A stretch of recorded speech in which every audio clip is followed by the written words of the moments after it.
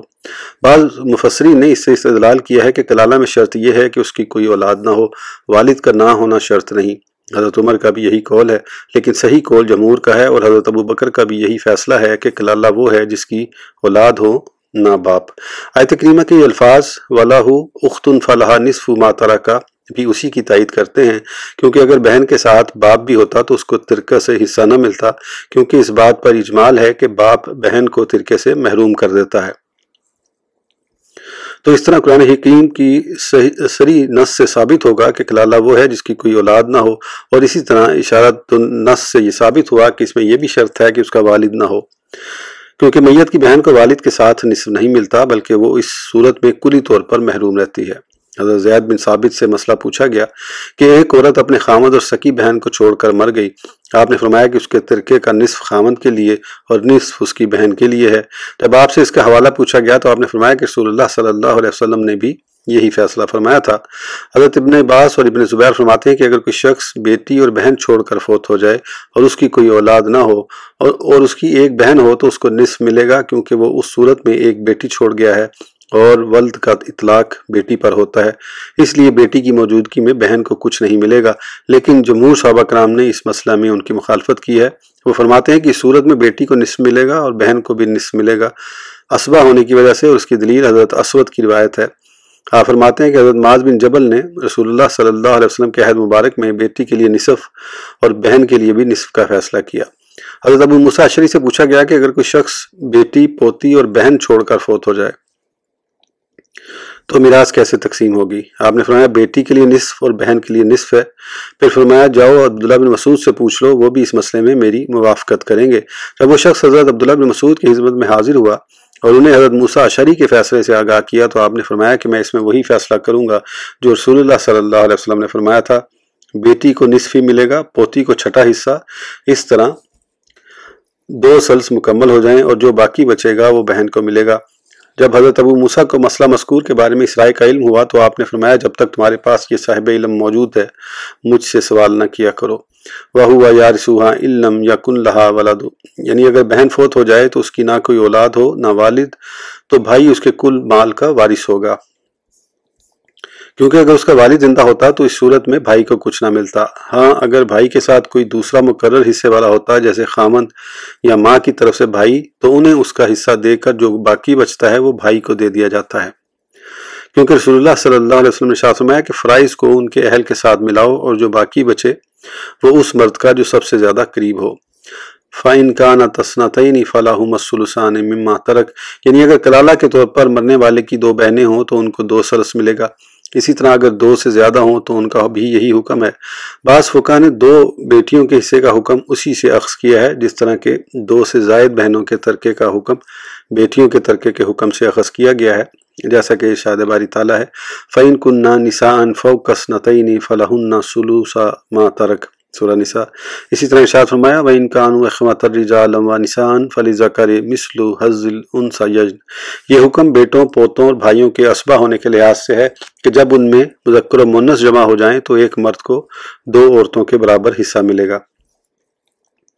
یبین اللہ لکم، یعنی اللہ تعالیٰ میراث کے مسائل کو تمہارے لیے بیان فرماتا ہے، اپنی حدود کو مقرر کرتا ہے اور شریعت کے احکام کو بالکل واضح کر کے بیان فرما دیتا ہے۔ ان تضلوا، یعنی یہ اللہ تعالیٰ اس لیے بیان فرماتا ہے تاکہ تم اس بیان و وضاحت کے بعد حق سے بہک نہ جاؤ۔ واللہ بکل شیء علیم، یعنی وہ تمام امور کے عواقب، انجام اور ان کی مصلحتوں کو خوب جانتا ہے، اور اسے یہ بھی معلوم ہے کہ اس کے بندوں کے لیے کسی چیز میں بھلائی ہے اور کون مرنے والی کی وراثت کا حقدار ہے۔ حضرت محمد بن پیرین روایت کرتے ہیں کہ رسول اللہ صلی اللہ علیہ وسلم اپنے صحابہ کے ہمراہ کسی سفر پر جا رہے تھے۔ حضرت حذیفہ کی اونٹنی کا سر رسول اللہ صلی اللہ علیہ وسلم کی اونٹنی کے کجاوے کے قریب تھا، اور حضرت عمر کی اونٹنی کا سر حضرت حذیفہ کی اونٹنی کے سر سے ملا ہوا تھا۔ اسی حالت میں یہ آیت کریمہ نازل ہوئی تو رسول اللہ صلی اللہ علیہ وسلم نے یہ آیت کریمہ حضرت حذیفہ کو سنا دی اور انہوں نے حضرت عمر کو۔ اس کے بعد جب حضرت عمر نے حضرت حذیفہ سے اس آیت کریمہ کے بارے میں پوچھا تو آپ نے فرمایا، قسم باخدا میں نے جو کچھ رسول اللہ صلی اللہ علیہ وسلم سے سنا وہ تمہیں سنا دیا، قسم باخدا میں تمہیں اس سے زیادہ کچھ نہیں بتا سکتا۔ حضرت عمر یہ دعا فرمایا کرتے تھے کہ اے باری تعالیٰ، اگرچہ تو نے اس حکم کو ان کے لیے واضح کر دیا ہے لیکن یہ میرے لیے واضح نہیں ہوا، لیکن یہ روایت منقطع ہے۔ ایک دوسری روایت میں ہے کہ حضرت عمر نے اپنے عہد خلافت میں حضرت حذیفہ سے اس آیت کے بارے میں پوچھا تھا۔ حضرت سعید بن مسیب فرماتے ہیں کہ حضرت عمر نے رسول اللہ صلی اللہ علیہ وسلم سے کلالہ کی میراث کے بارے میں دریافت کیا تو یہ آیت کریمہ نازل ہوئی۔ شاید حضرت عمر اسے صحیح طور پر سمجھ نہ پائے، اس لیے آپ نے حضرت حفصہ سے کہا کہ جب رسول اللہ صلی اللہ علیہ وسلم طبع مبارک خوشگوار ہو تو اس آیت کریمہ کے بارے میں پوچھنا۔ جب انہوں نے حضور صلی اللہ علیہ وسلم کی طبیعت کو خوشگوار پایا تو آپ سے اس آیت کے بارے میں پوچھا تو آپ نے فرمایا، شاید تمہارے والد نے یہ پوچھنے کے لیے کہا ہے، میرا خیال ہے کہ اس طریقے سے صحیح طور پر سمجھ سکیں گے۔ حضرت عمر فرمایا کرتے تھے، ہاں میں اس کو صحیح طریقے سے سمجھ نہیں سکا۔ ایک دوسری روایت میں ہے کہ جب حضرت حفصہ نے رسول اللہ صلی اللہ علیہ وسلم سے کلالہ کے بارے میں پوچھا تو آپ نے اونٹ کے شانے کی ہڈی کے اوپر آیت لکھوا دی اور فرمایا کہ تمہیں تمہارے والد نے یہ پوچھنے کے لیے کہا تھا، کیا ان کے لیے موسم گرما میں نازل ہونے والی آیت کافی نہیں؟ اور موسم گرما کی آیت سے مراد سورہ نساء کی آیت ہے، وَإِن كَانَ رَجُلٌ يُورَثُ كَلَالَةً أَوْ امْرَأَةٌ۔ ترجمہ، سورہ نساء، جب صحابہ کرام نے رسول اللہ صلی اللہ علیہ وسلم سے کلالہ کے بارے میں پوچھا تو سورہ نساء کی یہ آخری صورت نازل ہوئی۔ یہ حدیث مرسل ہے۔ طارق بن شہاب فرماتے ہیں کہ حضرت عمر نے اونٹ کے شانے کی ہڈی لی اور صحابہ کرام کو جمع کیا اور فرمایا کہ آج میں کلالہ کے بارے میں ایسا فیصلہ کروں گا کہ پردہ نشین عورتوں کو بھی معلوم ہو جائے گا۔ اسی اسنا میں ایک کمرے میں ایک سانپ نکل آیا جس کو دیکھ کر تمام لوگ ادھر ادھر منتشر ہو گئے تو آپ نے فرمایا کہ اللہ تعالیٰ اس عمل کو مکمل کرنے کا ارادہ فرماتا تو میں اس کو مکمل کر دیتا۔ حضرت عمر فرماتے ہیں کہ اگر میں رسول اللہ صلی اللہ علیہ وسلم سے 3 باتوں کے بارے میں پوچھ لیتا تو یہ میرے لیے 3 سرخ اونٹوں سے زیادہ پسند ہوتا۔ آپ کے بعد خلیفہ کون ہوگا؟ وہ لوگ جو زکوٰۃ کے قائل تو ہیں لیکن زکوٰۃ نہیں ادا کرتے، کیا ان کے ساتھ جہاد کرنا جائز ہے؟ اور کلالہ۔ اسی مفہوم کی ایک اور روایت اس سے مروی ہے جس میں زکوٰۃ کی جگہ سود کا ذکر ہے۔ حضرت عبداللہ بن عباس فرماتے ہیں کہ میں حضرت عمر کے آخری وقت ان کے پاس موجود تھا، میں نے ان سے سنا کہ بات وہی صحیح ہے جو میں کہتا ہوں۔ میں نے عرض کی، آپ کیا فرماتے ہیں؟ فرمایا کہ کلالہ وہ ہے جس کی اولاد نہ ہو۔ ایک دوسری روایت کے یہ الفاظ ہیں کہ میرا اور ابو بکر کا کلالہ میں اختلاف ہو گیا اور بات وہی تھی جو میں کہتا تھا۔ حضرت ابن عباس فرماتے ہیں کہ حضرت عمر نے سگے بھائیوں اور ماں کی طرف سے سگے بھائیوں کو جبکہ وہ جمع ہوں سلس میں شریک کیا، حضرت ابو بکر اس کے خلاف تھے۔ حضرت سعید بن مسیب روایت کرتے ہیں کہ حضرت عمر نے دادا کی میراث اور کلالہ کے بارے میں ایک کاغذ پر لکھا اور پھر آپ نے اللہ سے استخارہ کیا اور یہ دعا کی، اے اللہ اگر اس میں کچھ بہتری ہے تو اس حکم کو نافذ فرما دے۔ حتیٰ کہ جب آپ کو زخمی کیا گیا تو آپ نے وہ کاغذ منگوا کر مٹا دیا اور کسی کو معلوم نہ ہو سکا کہ اس میں کیا لکھا تھا۔ آپ نے فرمایا کہ میں نے اس کاغذ میں دادا کی میراث اور کلالہ کے بارے میں لکھا تھا اور اللہ تعالیٰ سے استخارہ بھی کیا تھا، لیکن میرا خیال ہے میں تمہیں اس چیز پر چھوڑ دوں جس پر تم ہو۔